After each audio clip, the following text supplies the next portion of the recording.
Now, this is a very interesting topic. Why do people in the Middle East have some of the lowest rates of cancer if we compare this to the entire world?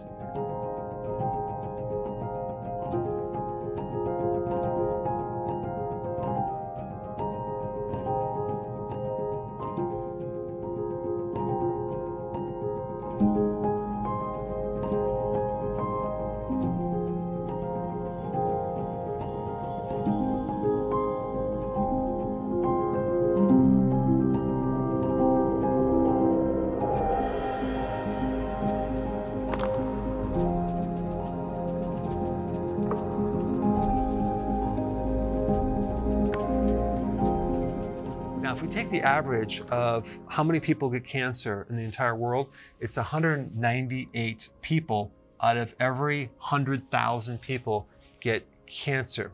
Now, if we take a look at individual parts of the Middle East, we have Saudi Arabia.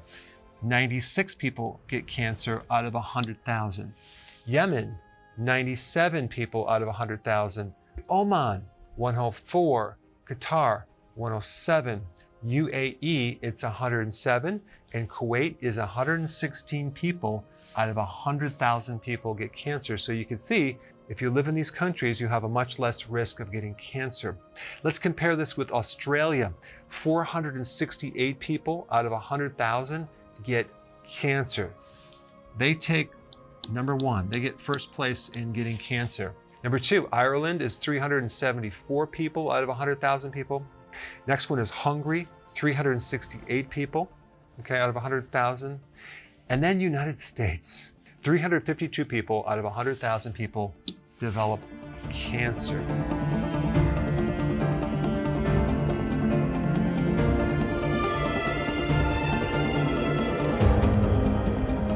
So, what is so unique about the Middle East?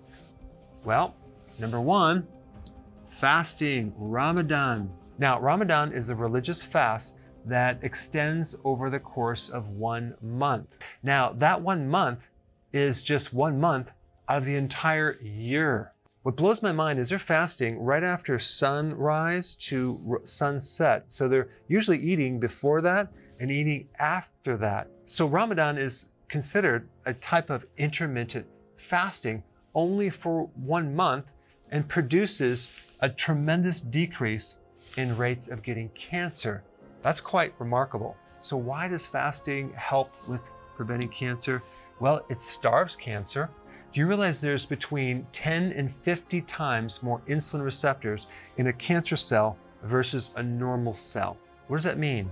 That means that cancer cells have a very avid or greedy hunger for glucose because they have more receptors to eat glucose, okay? So this is how they diagnose cancer, through a PET scan.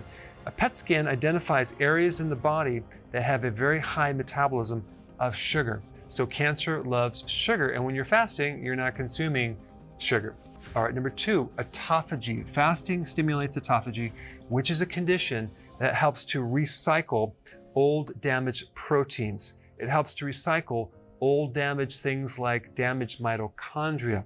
And if we look at what cancer really is, it's damage to your mitochondria. When the mitochondria is damaged, the mitochondria then adapts its metabolic system to a different way of dealing with energy. It ferments glucose.